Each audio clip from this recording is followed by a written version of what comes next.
सबका एक रीजन होता है, लेकिन वो रीजन नहीं जो वो आपको बताते हैं। जब आप किसी डॉक्टर को दिखाने के लिए जाते हैं और वो महंगे से महंगे टेस्ट आपके लिए लिखते हैं, आपको लगता है इस डॉक्टर को आपकी परवाह है, पर आपको ये नहीं पता कि उस हॉस्पिटल में डॉक्टर को खूब सारा हर एक टेस्ट पर कमीशन मिलता है। एक न्यूज एंकर जो आपके लिए हर जगह भटकते रहते हैं, आउटरीच कवर करते हैं, आपको लगता है ये लोग देश के लिए कितना सोचते हैं, हर जगह चले जाते हैं अपनी जान जोखिम में डाल करके। पर क्या आपको पता है outreach is equals to views and views is equals to ad revenue. फिर आप सोचते हैं कि ये पुलिस वाले, ये लोग आपके लिए, आपकी सेफ्टी के लिए कितना दौड़ते भागते हैं, क्रिमिनल्स को पकड़ते हैं। पर क्या आपको पता है एक क्रिमिनल को पकड़ने के बाद में कई बार इनका प्रमोशन हो जाता है। अब मैं यहाँ पे आपको एक बुरा इंसान नहीं बना रहा, बस मैं आपको एक नया नजरिया दे रहा हूँ, एक नया लेंस दे रहा हूँ, जिससे आपको दुनिया पूरी तरीके से अलग दिखेगी। जब भी आप कोई एक्टिविटी होते हुए देखो, एक सिंपल सा सवाल पूछो, इसका इंसेंटिव क्या है?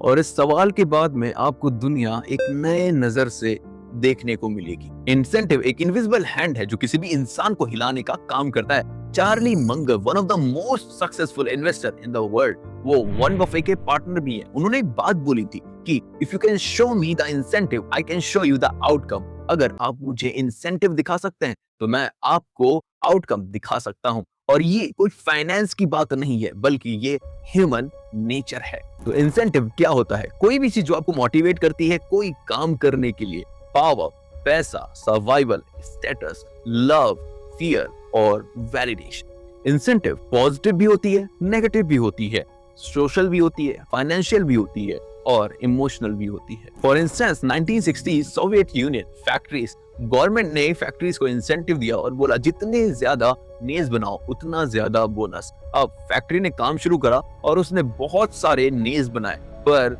बहुत ही टाइनी नेल्स बनाए जो किसी भी काम के नहीं थे।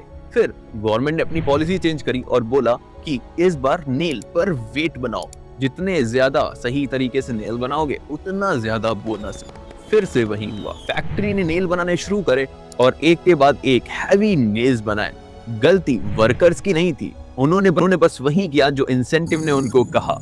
उन्होंने कोई चीटिंग नहीं करी, उन्होंने बस इंसेंटिव को फॉलो किया और ये ह्यूमन नेचर है। आपका फेवरेट इन्फ्लुएंसर देखो, रोज पोस्ट करता है, स्टोरीज डालता है, रील्स बनाता है, यूट्यूब पे वीडियो पोस्ट करता है और पॉडकास्ट करता है।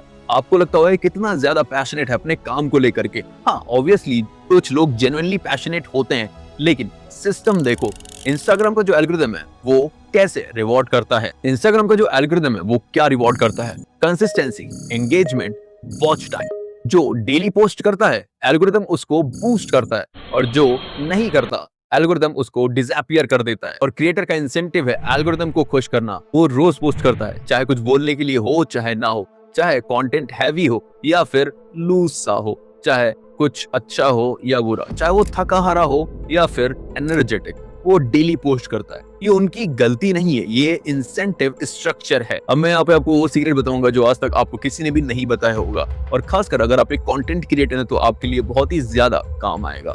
2021 Facebook whistle blower Francis Hogan ने ये रिवील करा कि जो फेसबुक का एल्गोरिथम था वो डिजाइन करा गया था मैक्सिमाइज एंगेजमेंट के लिए, और जो एंगर था वो मोस्ट एंगेजिंग इमोशन है। फेसबुक जानता था एंगर, आउटरीच, फियर, लोग इस पर ज्यादा टाइम स्पेंड करते हैं, और फिर एल्गोरिथम ने इस कंटेंट को इतना दबा करके बूस्ट करा कि हर जगह पर मोस्टली यही कंटेंट दिखता था। प्लेटफॉर्म का इंसेंटिव, एंगेजमेंट, कॉन्सिक्वेंस, सोसाइटी में पोलराइजेशन।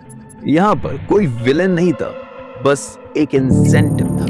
1990s तक न्यूज का मॉडल सिंपल था। लोग सुबह अखबार खरीदते थे और शाम को टीवी देखते थे। न्यूज का इंसेंटिव था एक्यूरेसी और ट्रस्ट। मान लीजिए अगर आपने कल सुबह अखबार खरीदा और उसमें गलत खबरें छपी हुई, तो आप अगले दिन अखबार नहीं खरीद। लेकिन इंटरनेट आया, न्यूज केबल आई और सब कुछ बदल गया। अब न्यूज का नया मॉडल था, attention is equals to ad revenue. जितना ज्यादा लोग देखेंगे उतना ज्यादा पैसा। तो न्यूज का नया सवाल ये नहीं था कि कौन सी खबर ज्यादा इंपॉर्टेंट और सच्ची है, बल्कि नया सवाल ये था कि कौन सी खबर पे लोग ज्यादा क्लिक करेंगे। और लोग क्लिक क्या करते हैं? Anger, fear, outreach, scandal, controversy. 2018 MIT एक स्टडी होती है। रिसर्चर्स ट्विटर पे 1,26,000 न्यूज स्टोरीज को एनालाइज करते हैं और रिजल्ट सबको हैरान कर देता है। तो उसमें होता ये है कि जो फेक न्यूज स्टोरीज थी वो 70% ज्यादा तेजी से वायरल होती हैं एक सच्ची न्यूज के मुकाबले। फेक न्यूज सरप्राइजिंग होती है, इमोशनल होती है, और emotional is equals to viral, और viral is equals to revenue, और रिजल्ट हर एक चीज ब्रेकिंग न्यूज बन गई। आप आम छील के खाते हैं या काट के खाते हैं, एक लड़की ने कच्चा बादाम पे डांस कर दिया और वीडियो हो गई वायरल। ये जर्नलिज्म का डाउनफॉल नहीं था, बल्कि इंसेंटिव का नेचुरल आउटकम था। वो आपका भला नहीं चाहते, वो आपका सब्सक्रिप्शन चाहते हैं। पहले जो मॉडल था वो ये था कि प्रोडक्ट खरीदो, एक बार पैसा दो, काम खत्म। और कंपनी का इंसेंटिव था इतना अच्छा प्रोडक्ट बना दो कि कस्टमर बार बार खरीदे। अब जो नया मॉडल है वो ये है, अब जो नया मॉडल है वो है सब्सक्रिप्शन बेस्ड। तो कंपनी चाहती है वो आपको तब तक रोक करके रखे जब तक कि उसका पेट ना भर जाए। फर्क समझो, जो पुराना मॉडल हुआ करता था उसमें कंपनी चाहती थी कि आपका काम खत्म हो जाए ताकि आप प्रोडक्ट अच्छा मानो और उसको खरीदते रहो जब भी आपको कोई काम हो। और जो नया मॉडल है उसमें कंपनी कभी चाहती ही नहीं कि आपका काम कभी खत्म भी हो। लिंक्डइन प्रीमियम का एग्जांपल ले लेते हैं। वो आपको ज्यादा जॉब्स दिखाता है, आपको ज्यादा प्रोफाइल व्यूज दिखाता है, आपको ईमेल देता है, लेकिन जब आपकी एक बार जॉब लग जाती है तो क्या आप प्रीमियम खरीदना बंद कर देते हैं? हाँ, तो लिंक्डइन का इंसेंटिव क्या है? लिंक्डइन आपको एंग्शियस रखता है कि अभी आगे और बेहतर अपॉर्चुनिटीज मिल सकती हैं ताकि लिंक्डइन की दुकान चलती रहे। तो अब बात करते हैं पॉलिटिशियंस की। ये सबसे बड़ा खेल है। अब पॉलिटिशियंस का इंसेंटिव क्या है? इलेक्शंस जीतना। तो वो क्या करते हैं? वो वही बातें बोलते हैं जो सुनने में मलाई लगे, वो वही काम करते हैं जो इलेक्शन से पहले दिखा। क्योंकि लॉन्ग टर्म पॉलिसी जिसका रिजल्ट 10 साल में आए उसका कोई भी इंसेंटिव नहीं, क्योंकि अगले 10 साल में फिर से इलेक्शंस आ जाएंगे। किसी ने सोचा नहीं कि पॉलिटिशियंस बुरे हैं, सिस्टम ने उनको वही करने के लिए इंसेंटिवाइज किया जो होता है। रे डालियो ने अपनी बुक प्रिंसिपल्स में लिखा है, don't blame the person, blame the system that incentivises them. लोगों को जज मत करो, सिस्टम्स को जज करो जो उनको इंसेंटिवाइज करता है कोई काम करने के लिए। तो क्या सब सेल्फिश हैं? क्या कोई सच में अच्छा नहीं करता? यहाँ रुकना जरूरी है, क्योंकि ये सब सुन करके सिनिसिज्म हो सकता है कि क्या सब कुछ फेक है, क्या सब कुछ ट्रांजैक्शनल है, क्या सब कुछ सिर्फ बेनिफिट के लिए होता है। नहीं, इंसेंटिव समझना सिनिकल होना नहीं होता है, बल्कि रियलिस्टिक होना होता है।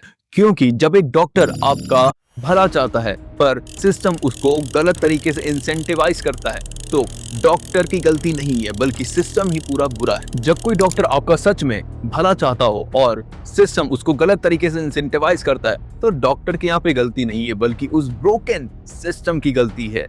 और जब आप ये चीज समझते हो तो आप ज्यादा एम्पैथी से देखते हो, आप ज्यादा क्लैरिटी से देखते हो और आप ज्यादा वाइजली चूज कर पाते हो। ये लेंस, ये नजर आपकी दुश्मन नहीं है बल्कि आपकी सबसे बड़ी सीक्रेट सुपर पावर है। अब ये लेंस अपनी लाइफ में लगा करके देखो और इसमें से 2 चीजें सीखो। पहली चीज, अगर कभी भी आपको कोई एडवाइस दे रहा है तो सबसे पहले पूछो कि इसका इंसेंटिव क्या है। जैसे मान लो कोई फाइनेंशियल एडवाइजर है, वो आपको बता रहा है कि इस फंड में इन्वेस्ट करो, तो पूछो कि उसका कमीशन क्या है। अब मान लो कोई फ्रेंड है जो आपको एडवाइस दे रहा है कि जॉब छोड़ दो, तो पूछो क्या वो अपनी जॉब से इनसिक्योर है। कोई इन्फ्लुएंसर अगर आपको सप्लीमेंट लेने के लिए एडवाइस दे रहा है तो पूछो कि क्या इसकी कोई एफिलिएट लिंक है। लोगों की नीयत जज मत करो, बस उनका इंसेंटिव देखो। दूसरी चीज, अपनी लाइफ में लगा करके देखो, और ये सबसे ज्यादा इंपॉर्टेंट है। आप सुबह लेट क्यों उठते हो? क्योंकि बेड का इंसेंटिव कंफर्ट है और ये ज्यादा पावरफुल लगता है दिन में उठने के इंसेंटिव से। आप जिम क्यों नहीं जाते हो? क्योंकि जिम का पेन इमीडिएट है और रिजल्ट्स लॉन्ग टर्म में।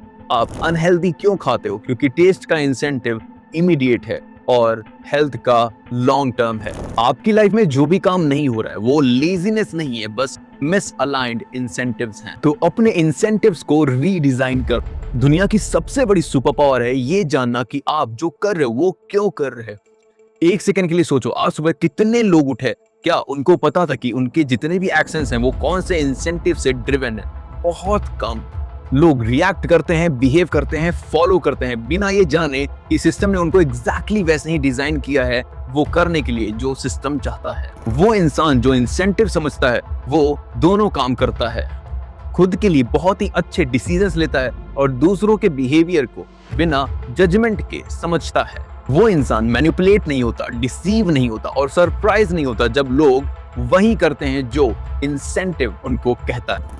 चार्ली मंगर ने जिंदगी भर बस एक चीज की, उन्होंने हर बार पूछा इसका इंसेंटिव क्या है, और वो इंसान $2 बिलियन का इंसान बन गया। आज से एक काम करो, जब भी कोई भी दिखे, अपना फैमिली मेंबर, दोस्त, पॉलिटिशियन, इन्फ्लुएंसर, एंटरप्रेन्योर, बस एक सवाल पूछो, इसका इंसेंटिव क्या है। और फिर देखो कितनी सारी चीजें एकदम से सेंस बनाने लगेंगी, कितने सारे लोग प्रेडिक्टेबल हो जाएंगे, कितने सारे डिसीजंस एकदम से ऑब्वियस हो जाएंगे। दुनिया कॉम्प्लिकेटेड नहीं है, दुनिया इंसेंटिव ड्रिवन है।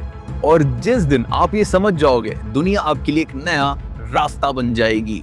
रीजन मत पूछो, इंसेंटिव पूछो, फिर सब दिखने लगेगा।